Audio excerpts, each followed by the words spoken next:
the last seminar we had, I spent quite a bit of time doing a different type of seminar with you. And consequently, I used different forms of energy than what we normally deal with in the seminar. And some of you, I'm sure, were hearkening back to being in the classroom. And there were a lot of reasons that I did that. And I'm going to continue on with it tonight somewhat. One is that part of this information, in order to work it, has to really be understood very clearly in terms of the mind. A lot of information I give you, you don't have to understand that in order to work it. You just have to be able to tune into the frequency, and a lot of it takes place. Many people, when they're first starting the ascension into the spirit, have somewhat the mistaken idea that they don't have to do anything, that they're here because they're here, they should have everything their little heart desires. And most of the time they get that. And then because of the agony and the pain that comes, they curse God because look what God has done to them. Then these people are really quite spiritually immature. In fact, when we find that when we are spiritually maturing, we find that we soul travel very easily. And when we're not spiritually mature, or we're immature in spirit, then we use a great deal outside references to validate the position of what we say in terms of religion or spirit. And in the movement, we've sort of gotten away from a lot of that. People have come into seminars and they've left and they said, you know, by what authority does that guy talk like that? You know, he up and says these things, and you know, just what authority has he got to do that? And I'm probably not, you know, an official rabbi or anything like that, nor really official anything else. Not that that matters. But the same question can be is what right have they got to question? By the same rights that they question are the same rights that I say what I say. It's inherent within us, each one of us. The interesting thing too is I can say what I say because I can get away with it. And the reason a lot of other people can't is because they're afraid of what people are going to say, so they're not going to say it. And my point of view is, there's the door. You know, it wasn't locked when you came in, and it isn't locked on the way out. And I'm going to tell you the truth. And if you don't like that, that's just really too bad, because this is not a popularity contest. This is a process of taking the soul back into the Godhead and becoming a co-creator. And that's just very, very serious, serious business. And I really don't want people around me who are attempting to do this, who are not extremely serious about this. That doesn't mean we can't laugh and have a good time. And it doesn't mean we have to be down in the mouth or do all sorts of asceticism to show we're serious. You can tell the serious ones, and you can tell those who are just metaphysically tramping around.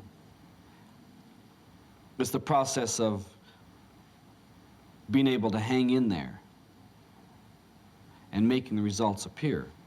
And last night I spoke at great length on a lot of that, of how to get it to appear, those things that we're after. And I'd like to continue on tonight, and hopefully I can tie this up. It's a tremendously difficult subject because you're dealing with the very process of creation. And when we deal with creation, we're dealing with the complexities of complexities.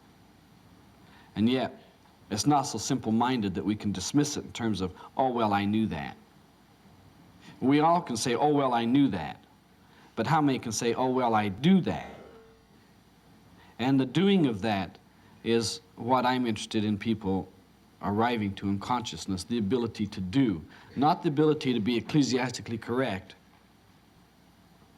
you know, quote your scriptures and your reference points, but the real ability to see where all this lies in your consciousness and in other people's consciousness, and be able to move into that with the sense of unity and wholeness, Not the sense that you're invading someone,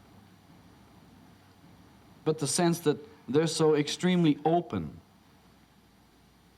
because they're open to the channel of God, and God will manifest on all levels. And so we also, as part of manifestors and being able to precipitate abundance, must also be able to manifest on all levels. But we cannot manifest on the level above us until we have really mastered the level we're on. You see, and we always say, oh, if I could just do that, just that thing. And so we strive mightily to get to it. And we will do all sorts of things to our integrity in order to get that. And as soon as we get it and they say, now it's yours, we immediately throw it down and stomp on it and pervert the very thing we've been going after. It isn't even worthy of us anymore. And that's only because we don't have what I call a worthwhile point of view regarding ourselves. You see, there are good men on the planet, and I mean by this good women too. And yet, there seems to be something really sort of sick about a person saying, I'm a good man. They'd much rather say, I'm a sinful, bad person. And I really have a difficult time understanding why a person would be so sick that they couldn't own up to their goodness. That that's such a bad thing to own up to how good you are, and how spiritual you are, and how beautiful you are. But you will readily own up to what a creep you are, and how bad you are, and how you screwed things up, and how you're wasting your life, and how stubborn you are, and how depressed you are, and how full of guilts and anxieties you are. You will own up to that so readily that it makes me sick. And I'd like to own up to that. Just so I can be here with you people. Because if I don't have something here to relate to with you, then there's just not too much need for me to stay here anymore and deal with these things. And I'm ready to deal with them. I'm ready to deal with your unworthiness as you see it, if also you can have the intent that you are worthwhile. You may not be worthy of God, but you're worthwhile of God. So everybody's worthwhile, even as bad as a person could be and as sinful and ignorant, they're worthwhile. And I want to deal with that if you don't want to deal with your own worth and your own self-esteem and what you can do. It's very important to have a good or a God point of view about yourself, or you can never arrive to God consciousness. You can only arrive to the feelings of unworthiness and then feel bad because you're unworthy. But after all, you declared it to yourself, and you manifested it to yourself by precipitation, and your abundance is worthlessness. And so you get what you ask for, and then you call God funny names. And He didn't even get a chance to do it to you yet, because He's only working in your worthwhileness. The rest of it, hopefully, will disappear. When we look at abundance, you see, the personality looks at it as quantity. When we have abundance, there's quantity. 4,000 payments every month is abundance. The soul views it as quality, the quality of what you have versus the quantity of what you have. If you have 500 lovers, and none of them are really too hot, I don't know the value in all that particular quantity. And if you have one who is there, then you have everything. And there's no second, because there's only one. When you have a second, you have a third, you have a fourth, and you just start lining them up until, what difference does it make if you have 501 or 502 or 503 or 600? Because it's so far gone now that it makes little difference. So you lose the whole perspective of your ability to discern for you what depletes your energy. And so your abundance is manifested in desires and exhaustion and lack and separation and division. And that's improper identification. That's not the right approach to the things that you are. It's the right approach to the things you don't want. And many of the religious groups on the planet perpetrate the fraud of telling you the things that you don't want. Look how unworthy you are. Look what a terrible person you are.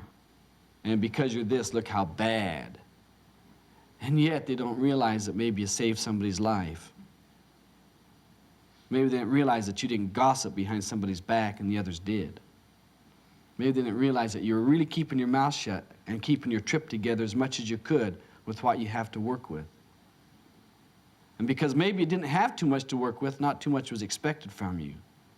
And those people who had a great deal to work with gave nothing. And to whom much is given, much is expected. And if you don't use that, even that'll be taken away from you. And when you fall from that one, that's when you really curse. And that's when you knock your own teeth out. And that's when you try to starve yourself. It doesn't even work that way either.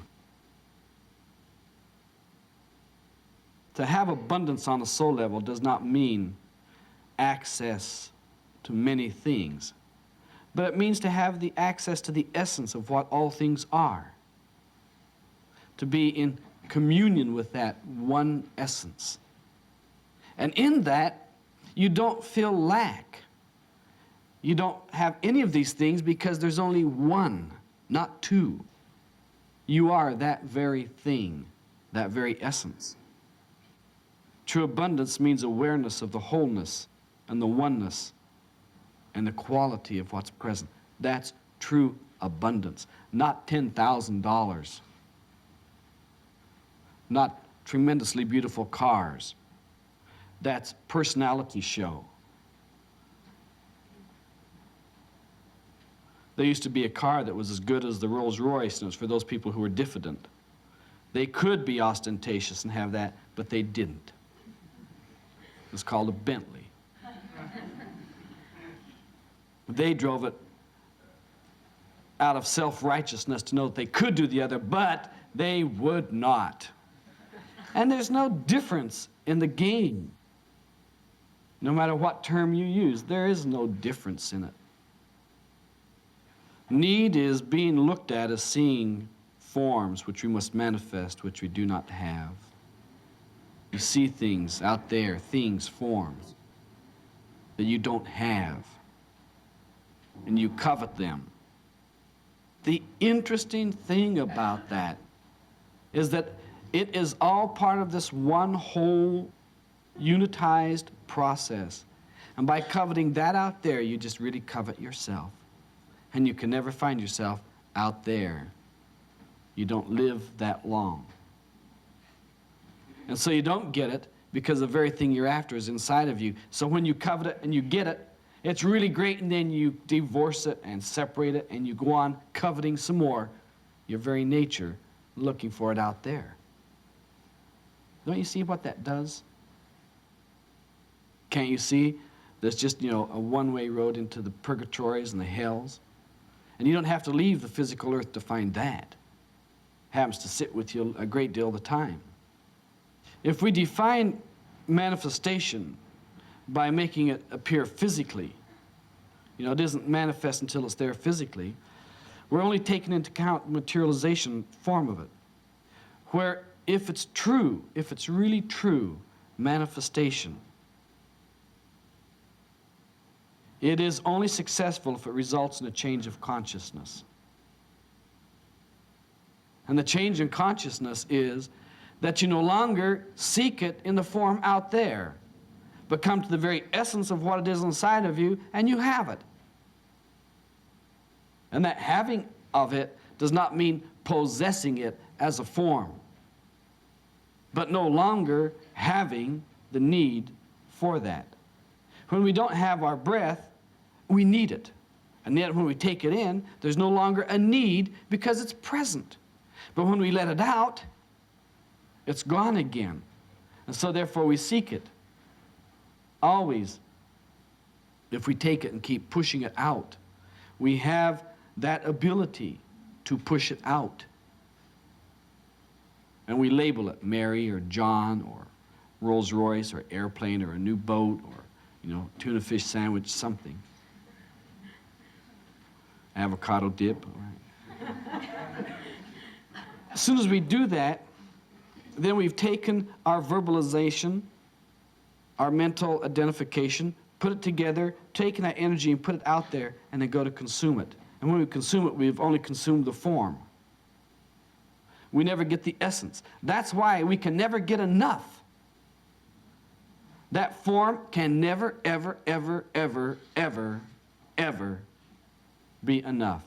But the essence is perfectly plentiful. To precipitate, we come to the essence. The manifestation is moving that from the soul to intuition. Intuition is like reading between the lines. Where you read something, you say, aha, oh yeah, I see what they're saying there. They didn't say that, but I got it. It's like, how'd you get it, dummy? It wasn't there. I got it through intuitive knowing, that process of the soul. It's like, oh sure, that's how it works.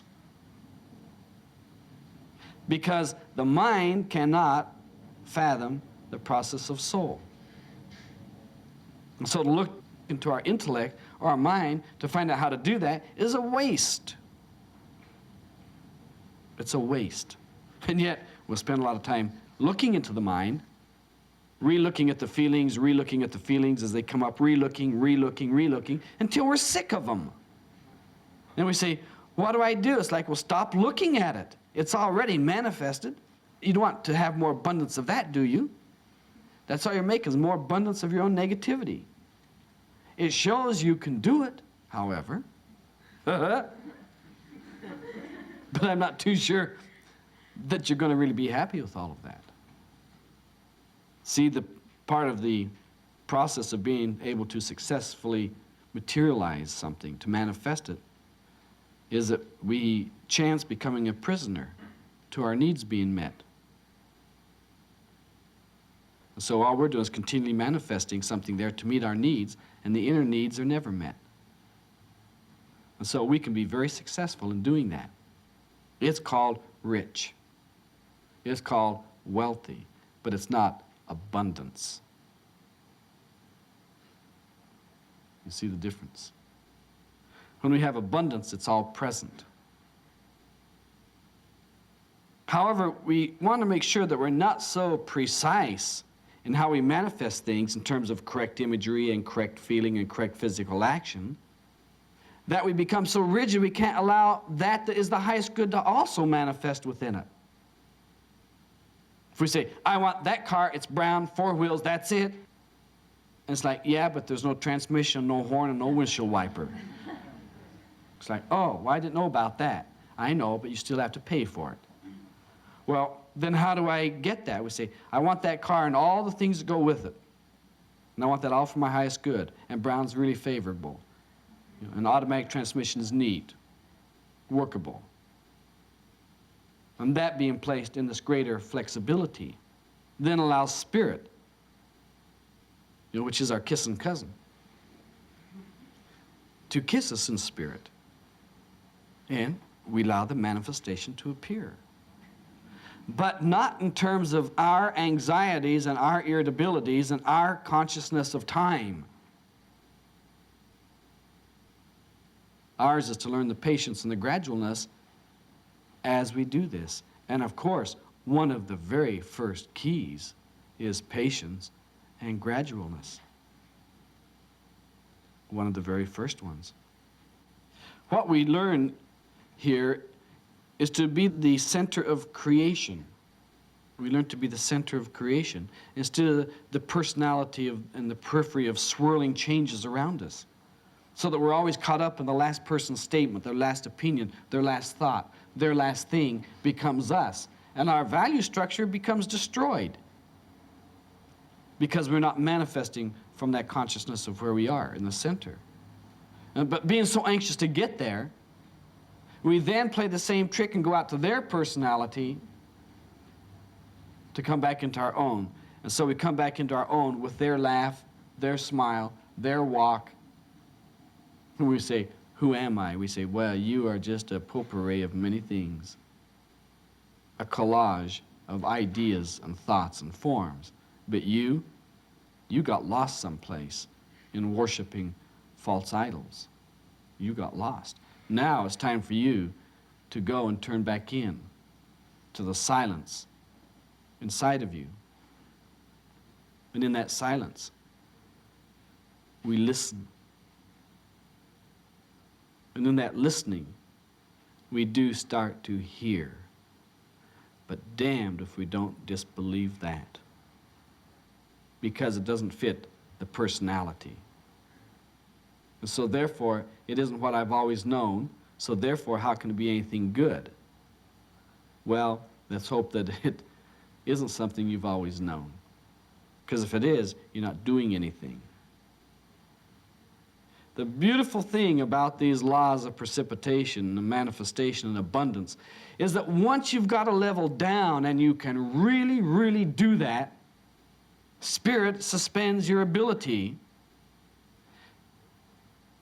stops the personality manifestation. You feel like you're going crazy or hemmed in until you understand that you've got to go to the next level. And it just kicks you all the way up the stairs or down the stairs to the next level. If you go to the next level below and you've already manifested that, it's very easy to just handle that beautifully, and so you never fall any further than your last form of security, because you know how to do that. But if you go up and you haven't secured the level and you're forced back down again, you come back down looking like a nincompoop. You flounder around saying, oh, I don't know how to do this. It's like, but you were on there 2 weeks ago. Why don't you know how to do it? Well, I just didn't really learn it well. Yeah, I know. I know. You're manifesting that you didn't learn it well. Now, learn it well. Master that. Become that essence of perfect creation. Often it takes a little time to look at it. But you're too impatient to look to get it right away. Many of you start into that process called meditation, and you sit down for 5 minutes, and if you're not entertained royally by Spirit, you get up and scoot around someplace. God, I wish that would have been so easy when I was doing it. You're like 28, 29 years in a hole in the ground, not saying anything, waiting. Paid off, but it could have paid off a lot easier, a lot differently. And that would have been if I'd had somebody in Spirit who could have reached down and tapped me on the noodle and said, look, booby, just sitting there with your mouth shut, you ain't doing it. That's not the right action. It is an action such as it is. Sure, you got the right idea going, but you're not doing anything with the right idea. The right idea is knowing those spiritual exercises can get you into heaven, but not doing anything with that. Well, how nice, how nice. By your works you will be known, and some of you aren't even making enough light and spirit to light up a firefly. That's how you're known there, is by light. Down here, by reflection. And some of you are able to start manifesting the light through the reflection. And boy, that's really fine. Because then you find out the manifestation is present. And it's doing it all, and you're saying, wow, look at everything that's happening. I haven't done anything. Oh, you haven't? The years of good, solid exercise into Spirit, the right identification, the right action, the right imagination, the right thought, the right feelings, and you think it's an accident. Maybe it was, if you don't know it any more than that. Maybe it was an accident, but I would challenge it. It's awful hard to accident the 4 right actions into Spirit. It's awful hard to accident that. Mostly it happens through doing it, even though you haven't labeled it that you're doing that particular process. And after I label these for you, you may say, yeah, I just do a lot of that automatically. And I'll say, yeah, I know you do. You're just an automatic. That means shiftless. It's much nicer to take dynamic control in your life and allow that and make that and create that to come about continually. One thing we must be careful about in this precipitating of the spirit down and manifesting it through the mind and the emotions and the body and the imagination is that we're not just rearranging something. That's delusion. See, we just rearrange this. From this, we rearrange it to this. And then we call that creation. Now, I think Mickey Mouse said it better. Here I am to save the day. That's much better than just rearranging. You see, manifestation is successful if we have growth, if we have expansion, if there's revelation. Manifestation is successful. If this is not present, and I mean this, the growth, the expansion, the revelation, as a result of working the laws, then you may be a successful occultist or an adept or a positive thinker, and you may have adequately attracted forms to yourself. But nevertheless, you failed to manifest. For you failed to manifest what is. And there's the big difference. So you can go out and create all sorts of jobs and all sorts of monies and say, look what I've manifested. And we look at you and you're still ugly. Not physically. You know what I'm talking about. We look at you and we can't look at you because you're closed up and there's no openness and there's no beauty there. But sure, you sure did manifest that. But how many people did you run over in order to get it? What was your growth? What was your expansion? What did it reveal to you? If it's correct manifestation, it reveals you, your very being, just you.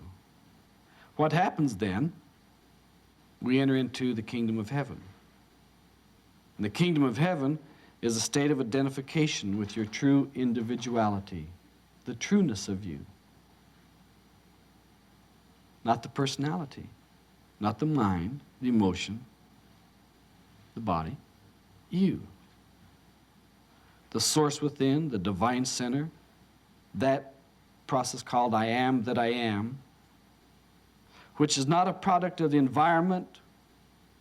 It's not affected by change, by pressure. It's not affected by time or space. And it's just self-sufficient all to its own self because that's just what it is. It's interesting in the scripture, Jesus said to one man, the kingdom of heaven is at hand. Can you imagine what that fellow must have been doing? He was right there, having all these processes precipitated and manifest, and was sitting in abundance, because that's the kingdom of heaven. It's not lack. It's not desire. It is knowing. It is all the virtues. And besides that, it's neat. You see, we may manifest things, but if we're really doing it correctly, we're manifesting ourselves. And when we've manifested ourselves, what else is there? Because that self is all things.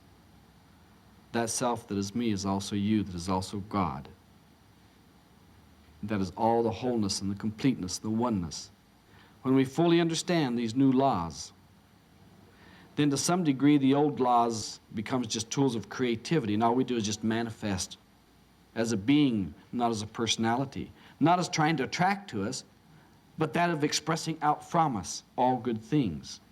And so one of the signs of that soul essence is the giving instead of the taking. And that attraction is automatic without you playing the games or conning somebody or lying to them or doing an upheaval in their life or reading their beads. It just starts taking place, and we're attracted to it. But the soul, the traveler, will not entertain you. That's not his job to pass lights around you and psychic phenomena and have you hear beautiful voices and laughters and all that stuff. Nonsense.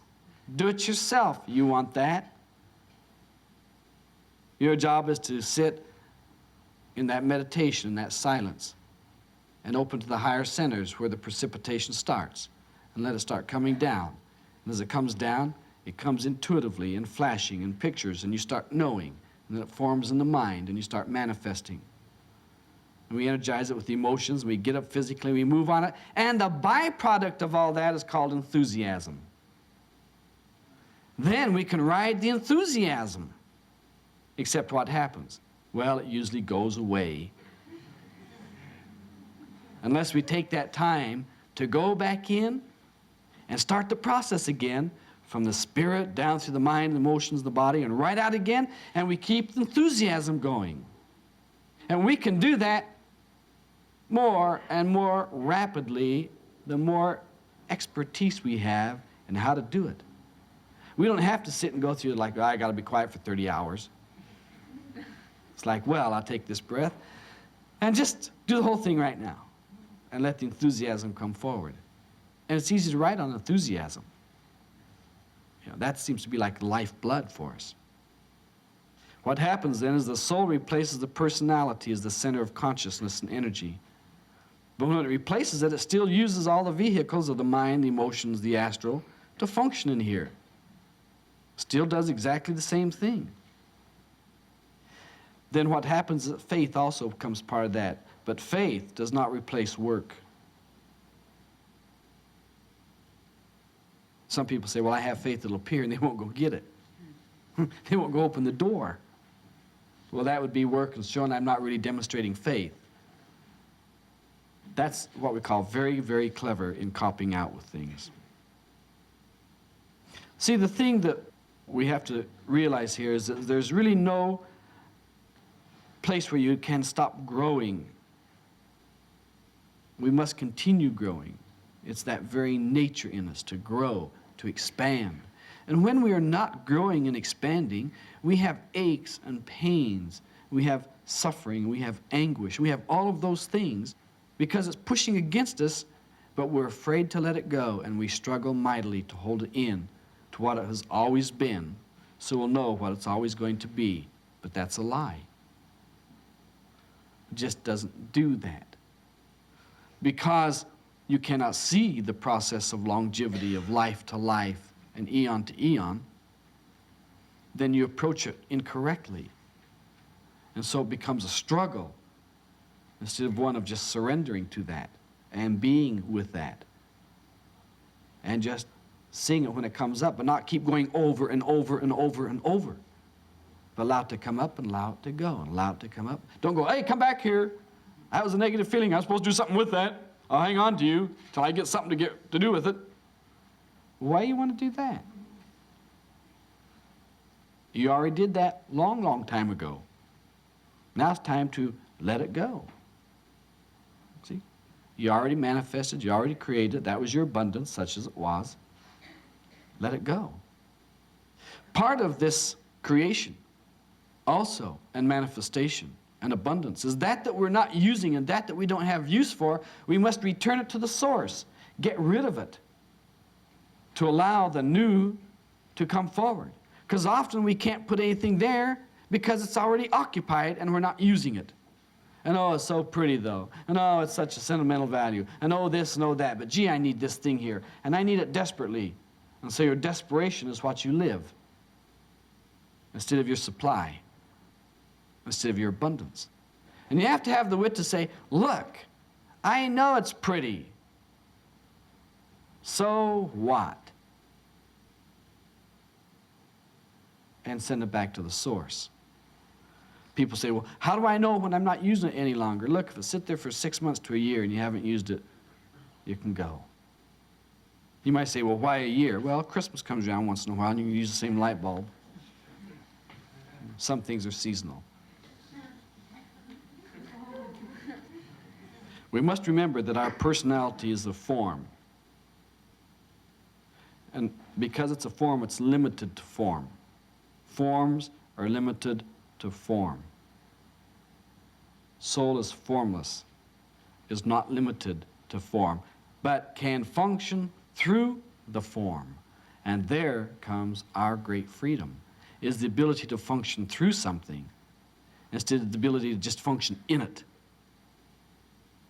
See, in it is in it, and through it is liberation, and it's freedom, and it's ongoing. How do we do a lot of this stuff? Well, first of all, we have to have right identification. We have to know who we are. We have to know who God is. We have to spend time in that silence, in the creative exercises of spirit. We must be open to it. We must be willing to live life as it comes. And I didn't say living the good as it comes or the bad as it comes, but living life as it comes. And learn to expand with regardless of what comes, instead of contracting if it feels bad to you and coming in and saying, well, I won't do that anymore and I hate them all. But say, hey, there it is, and I'm going to get beyond that. And I'll encompass that in what I am, so I won't have to look at it. It'll be inside of me, and when it's in me, I can let it go, because that's also me, and I don't have to strive against its nature. It's present. So we keep trying to push it out, and we can't get it out. Have you ever tried to get that thought out of your mind that just keeps coming in, you can't sleep at night, and you try to get it out, and you try to get it out, and you strive with it? Why do that? Why not just let it sit in your mind? Just say, hey, you know, you're a nasty old thought, and you're in there, and I acknowledge you as that, and that you disturb me, but what the heck? I think I'll just go to sleep anyway. Why? Well, because that's necessary. And not being able to do anything with you means you're not necessary. But we've got that mastered so well that the only way we get rid of it is when it outlasts us and we fall into exhaustion. And the first thing we wake up in the morning, we wake up with a heartache. It's right there. Oh, I thought you went away. You didn't, did you? Well, go away now. Go away, go away. I'll fight you all day long, and I'll fight you all night long. It's, no, you won't. You've never been able to fight anything very long. You always give up and fall apart. Then I'll just manifest brand new things around you by sitting and meditating, and I'm going to sit here and outlast your chatter in my mind. And I'm going to pull the energy of spirit through and see how you like that, dirty thought. Can't last. Can't last. Usually we start laughing about something. We find out that this true discipline is not a restriction. It's only an affirmation. To be able to sit down there and hold and hold and hold seems like, what a discipline, what a punishment. No. To discipline means to learn, to become a disciple of it, to learn. We learn when we are creating. We maintain when we're just recycling. Very few people like jobs of maintenance. They usually call them janitors or garbage collectors or something like this. Formerly, we used to call them housewives. Well, isn't that really what it was? Now we're finding out that that's big business. Because when they get divorced, it's like, boy, if I'd have had your job as being a housewife, and I got divorced, I could own all these things also. You see, it is not repression as much as it's a joyous concentration of the energies inside of us. And just being. And then we become true channels of a harmonious energy and balance once we've learned the discipline. And then we have freedom, and it appears spontaneously. The joy appears spontaneously when we have the right identification. Of course, believe me, the best way is just to be. Just be there. But most people say, yeah, but my mind chatter, and my emotions, and my foot hurt. So therefore, I didn't have to be. It's like, well, fine.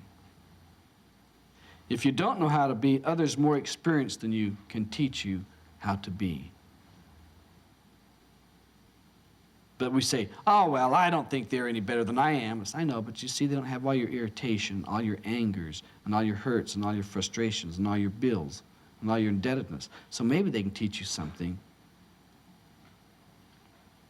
Maybe.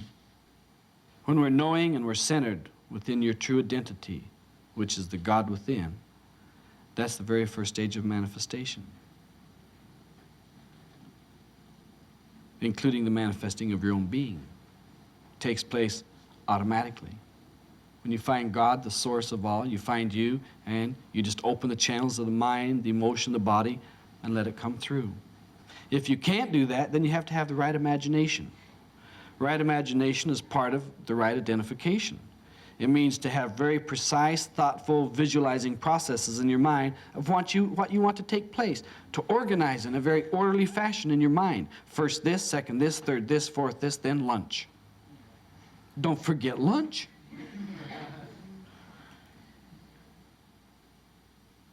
We have to identify the need in the right way. To identify it in the right way. So that means what pictures we hold in our mind is important, because we're going to be held responsible to them. If they're negative pictures, we get negativity. So our needs must be in terms of the energies it represents, not in terms of just the thought, but what is the very essence of what's going on. The joy, the humor, the fulfillment, the completeness. Rather than, I need that cake, I need that car, I need that dress, I need this. We come to the other essence, and those things appear as a byproduct. So once again, one of the first steps is silence, meditating. Intuition starts to take place. And at this point, we find that God is our source. Not the God of a little tiny ego personality approach, but the real God, the very thing that you are.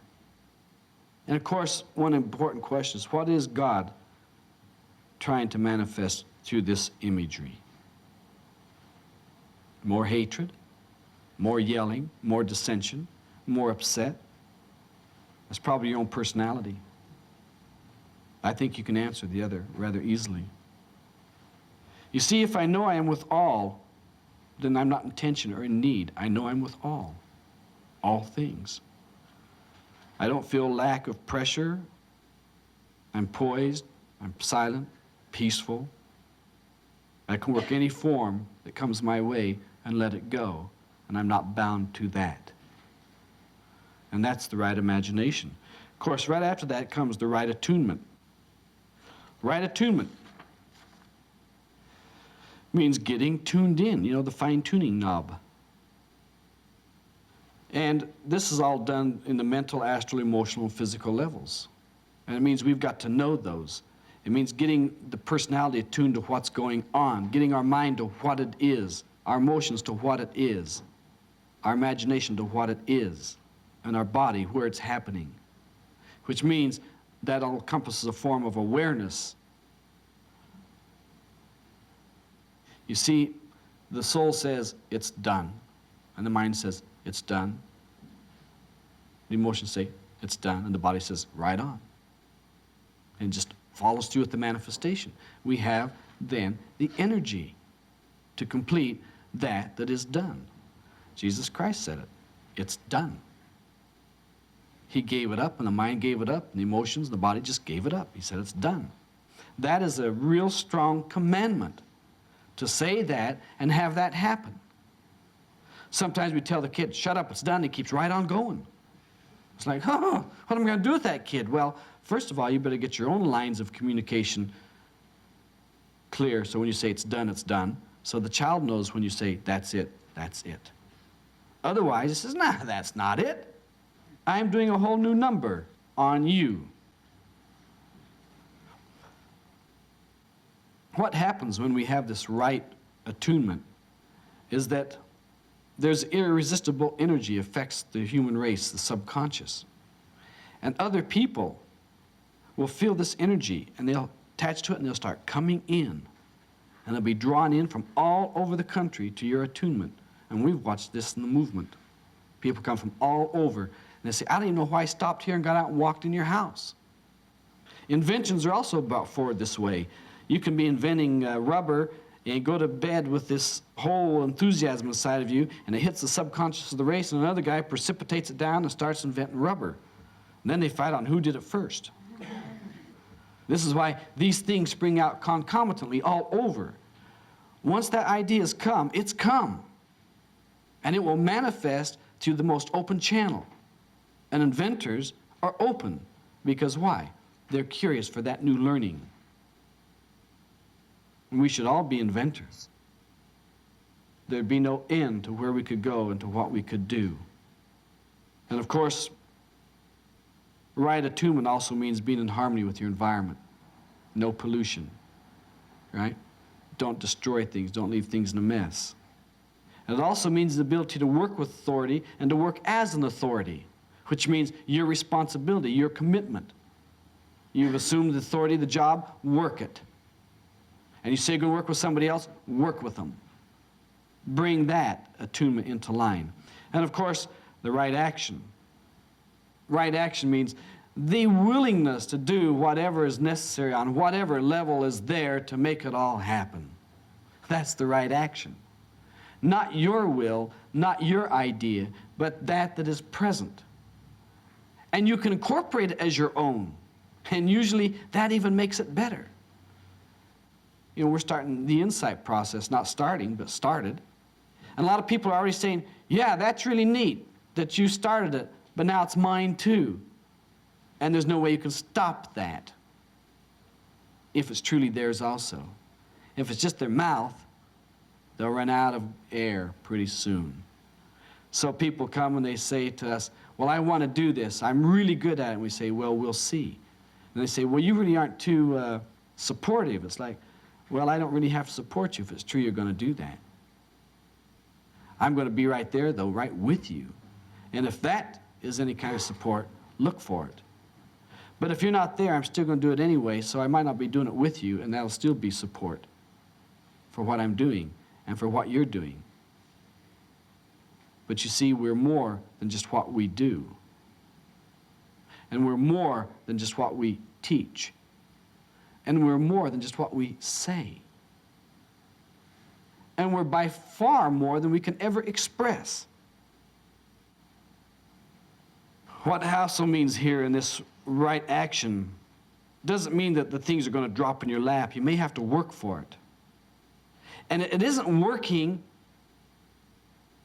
to live, it's working to grow, working to expand, working for the next revelation. Some people work for a living. Well, you don't have to work for a living, or didn't you know that? You just live for a living, but that doesn't mean you're going to do anything. You may just be in the same place, time in and time out, until you say, well, I'm doing this to grow, to expand. I'm taking on more responsibilities, not for more money, for more growth, more ability, to learn more and to be that. Then there's no way you can be stopped. That's really part of how you storm the gates of heaven. We cannot demand or assume that life will take care of us. Those are separative attitudes. And pretty soon we're chained to our needs and our anxieties and our gratifications, thinking, well, you're supposed to do this, and you were supposed to do that, and you're my security. Now you're chained to that. And how do you like that for your lifetime breakfast, lunch, and dinner? Wow. The first step to attraction on the spiritual levels is to release and disperse all of that which is no longer part of you. What's left? The soul, you. Automatically, spirit is present because you're right there with it. When we find ourselves out of balance or cut off from the divine, we may want to observe our actions, and thereby we come back to the right action again, because we may find out what we're doing is incompatible with what's going on. And it's our problem, our disturbance, that's working it incorrectly. And if we often would just sit back and just be with that, and just look at the things you're doing that aren't really there, you may say, all right, I see that. But just seeing it is not enough. You must also bring that into balance, into harmony, into one-ment. At that point, you've made the atonement and all is clear, all is forgiven again. With right identification, right imagination, right attunement, right action, we know clearly what is to be precipitated, manifested, and we declare it as our abundance. And it comes in the most effective way for us if we keep in mind that which is for our highest good. You see how the simplicity of the discussion is easy. The putting into effect, the first maybe 500 times you manifest from out of spirit, it may be hard. But 501 is snap it in line. Will you get bored?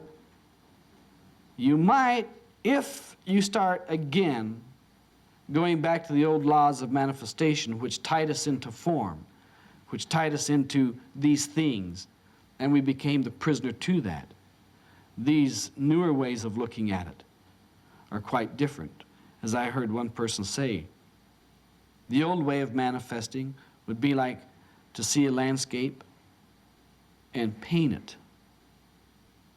And you know, that can take a while. The new way of doing it is to get the Polaroid camera out there and snap it. And then take the thing and watch it appear, and you say, wow, that is the difference in the old and in the new. The old is all the negative things, painting the landscape. Of course, some of you are going to say, but I love to paint landscapes. And you missed the whole conversation here. I love to look at painted landscapes too. So what? It is how to make these things available to us as an actuality, where we can do it and be free in that process rather than confined. I got to do this for you and I hate it, but I got to do it because if I don't, you'll kick me out. So, hell, I'll do it. Well, don't do it, because it's hell all the time you do it. And eventually they're going to call your game on your head. And when they do, you're going to feel it called on your head. And it may be headaches and poor vision and backaches and really some funny places. But after all, if you're going to do it, why don't you just say, well, I think for my own salvation, my own sense of well-being, I'm going to do this really in the best, most comfortable, happy way I can. I hate to change flat tires, however, I think this one I'm going to enjoy it. Usually we get those tires changed in a hurry because we don't like to prolong it because we hate it. But if you ever stop to look at those nuts, you'll find out that if you get them screwed on the right bolt, the right way, it really works real well.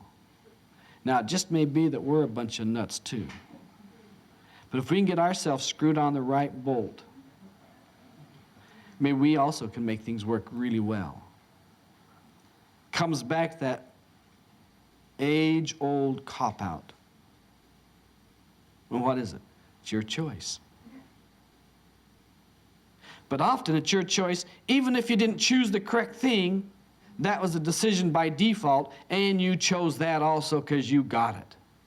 We say, well, I didn't choose that, but did you choose this? No. Well, that went with it. When you didn't choose this, you got that. Well, I didn't want that. So wanting one hand to pour water on the other. I know your game. I get it anyway.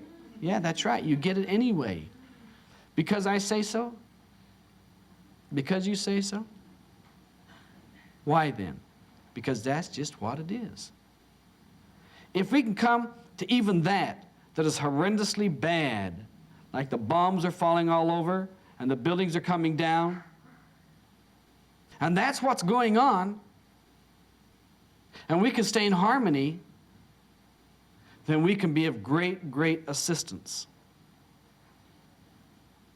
Just the other night on television, they were showing a thing called the Bel Air Fire. And some of you probably remember that way back in the 60s. When they said fire, people panicked and run down the streets, and some were taking like a clean pair of panties, and some were taking like the marriage license, and some took various funny things, like left the new car to burn, took the old car. And yet those who were trained in harmony and balance came up the hill in red vehicles and fire hoses and water, and maintained the balance of correct harmony, correct action, correct attunement, correct identification with what's going on, and pulled it out of the fire. And those who ran down the hill screaming did not help put out any fire. And it didn't do anything for them either, except to cause more turmoil, because they were irrational. No matter what you told them, they were being destroyed, and they weren't. And the thing that was really neat is some of the people at the very end of it put out a sign that said, "We love you, you tried," to the firemen. Because even no matter how trained you are, And no matter what it is that's going on, you just may be too late getting there because somebody else wasn't aware enough to call out for help when it was necessary. And that also is part of this learning how to precipitate from spirit and manifest into us and call out what it is and share the abundance. And that sharing of the abundance is what we call the social civilization. And we can have it even greater if we first come inside of ourselves and get all of our actions clear, get all of our lines of energy very clear, and not be afraid to look at those things that are blocking it because it's blocking it.